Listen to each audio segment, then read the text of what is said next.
Good morning, students. Today I'll explain two topics of chapter 9, sexual reproduction in animals and fertilization.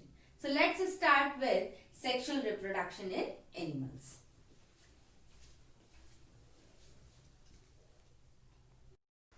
Now the first topic is sexual reproduction in animals. Most animals reproduce by sexual reproduction. In sexual reproduction, two parents, one male and one female, are involved. They have different reproductive organs. The adult male produces male gametes called sperms, and the adult female produces female gametes called ovum or egg. The process of production of gametes is called gametogenesis.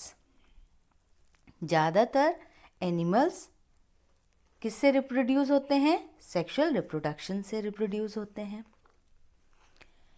Sexual reproduction में दो parents, एक mail और एक female involve होते हैं. उनके अपने अलग अलग रिप्रोडक्टिव ऑर्गन्स होते हैं.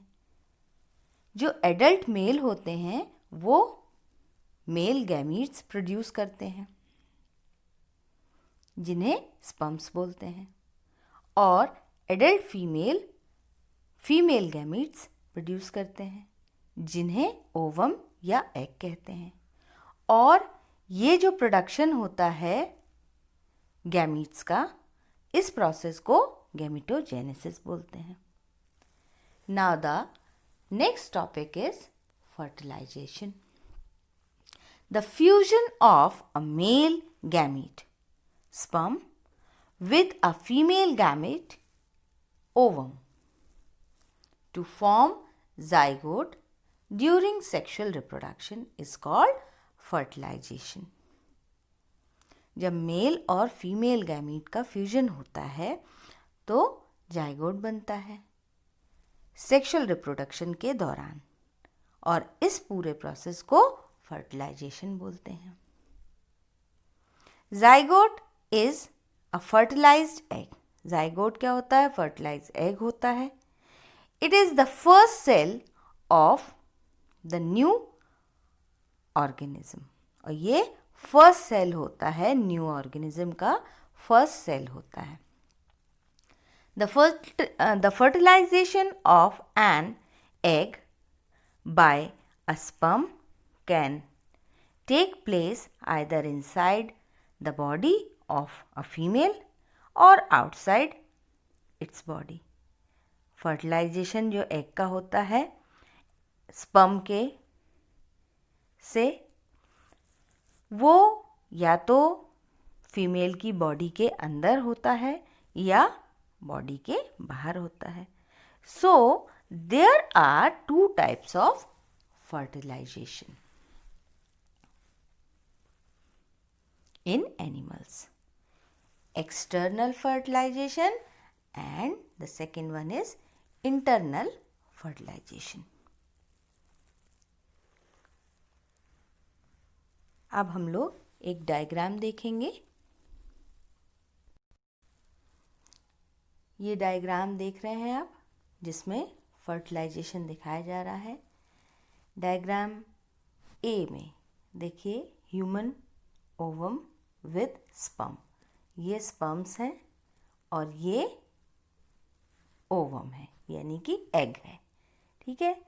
और बी फिगर में आप देख रहे हैं कि ये जाइगोट का डायग्राम दिखाया जा रहा है.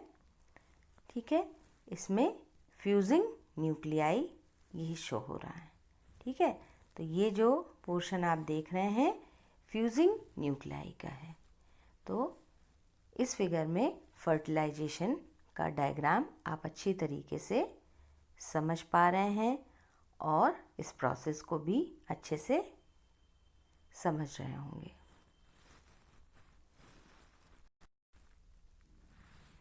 Now the first type of fertilization is external fertilization. The fertilization which occurs outside the female's body is called external fertilization.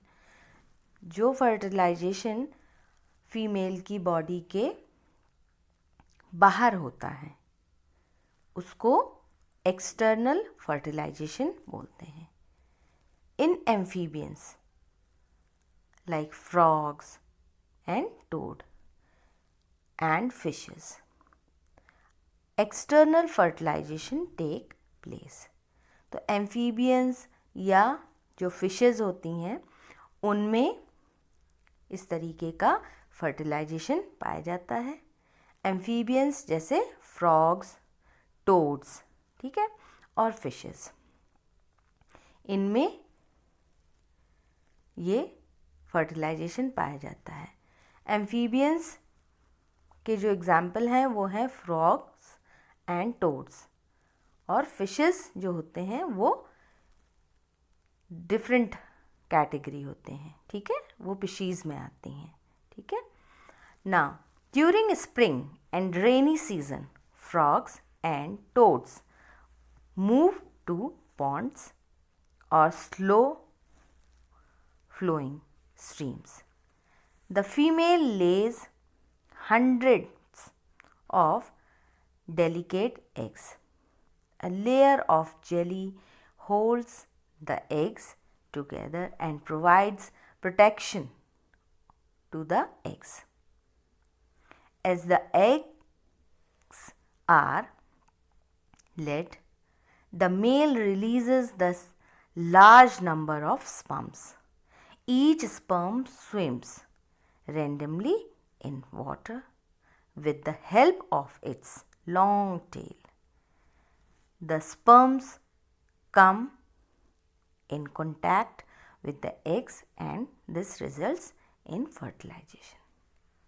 तो स्प्रिंग और रेनी सीजन के समय फ्रॉग और टोड्स वो मूव करते हैं पॉन्ड में और स्लो फ्लोइंग स्ट्रीम्स में, और फीमेल्स जो होते हैं वो क्या करते हैं, हंड्रेड्स मतलब बहुत सारे हंड्रेड्स के उसमें एग्स ले करते हैं, डेलिकेट एग्स, जो कि एक जेली लेयर जेली की लेयर में होल्ड होते हैं आपस में एक साथ, और ये प्रोटेक्शन प्रोवाइड करते हैं.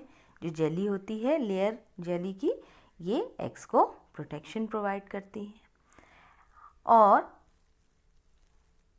As the eggs are laid, और जैसे ही ये एग्स लेड होते हैं, मेल रिलीज़ करते हैं लार्ज नंबर में स्पर्म्स को, और हर स्पर्म स्विम करता हुआ रेंडमली वाटर में की हेल्प से आता है और अपनी लॉन्ग टेल की हेल्प से वो वाटर में स्विम करता है रेंडमली, और फिर ये जो स्पर्म्स होते हैं ये एग्स के कांटेक्ट में आते हैं और इसका रिज़ल्ट क्या होता है, फर्टिलाइजेशन. ठीक है, तो अब हम लोग डायग्राम देखेंगे एग्स ऑफ फ्रॉग का. ये डायग्राम आप लोग देख रहे हैं एग्स ऑफ फ्रॉग का. ये इस तरीके से ये छोटे छोटे एग्स हैं और ये जेली में जो लेयर है जेली की उससे एक साथ हैं, और ये लेयर जेली की इन्हें प्रोटेक्शन प्रोवाइड कर रही है. ठीक है, तो क्लियर हो गया. Now the next one is internal fertilization. The fertilization which occurs inside the female's body is called internal fertilization. वो fertilization जो फीमेल्स की बॉडी के अंदर होता है उसे क्या बोलते हैं, internal fertilization. In internal fertilization, the eggs are fertilized by sperms inside the female's body to form zygote. In the process, the male animal puts its sperm into the female's body. These sperms move to the egg and fertilize it. Internal fertilization takes place in animals like mammals, birds, reptiles and insects. इस तरीके के fertilisation में क्या होता है, जो egg होता है वो फर्टिलाइज होता है स्पर्म से फीमेल की बॉडी के अंदर ही, और क्या बनता है, जाइगोट बनता है. इस प्रोसेस में मेल एनिमल अपने स्पर्म पुट करते हैं फीमेल की बॉडी में और ये स्पर्म मूव करते हैं और एग को फर्टिलाइज करते हैं. इस तरीके के जो फर्टिलाइजेशन होता है वो बहुत से एनिमल्स में पाया जाता है, जैसे मैमल्स जिनमें ह्यूमन बीइंग्स भी आते हैं, बर्ड्स, रेप्टाइल्स और इंसेक्ट्स. ठीक है, तो स्टूडेंट्स अब हम लोग एक छोटा सा पॉइंट और डिस्कस करेंगे जो है viviparous and oviparous animals. Viviparous वो एनिमल्स होते हैं जैसे कि humans, dogs, cows and cats, जो कि अपने यंग वंस को बर्थ देते हैं. उन्हें विविपेरस एनिमल्स बोलते हैं.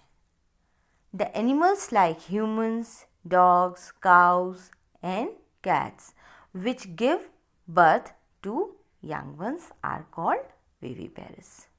और इसी तरीके से जो ओविपेरस होते हैं वो ऐसे एनिमल्स होते हैं जैसे frogs, lizards, butterflies and hence, जो अंडे देते हैं, जो एग्स ले करते हैं, तो उनको क्या बोलते हैं, ओविपेरस.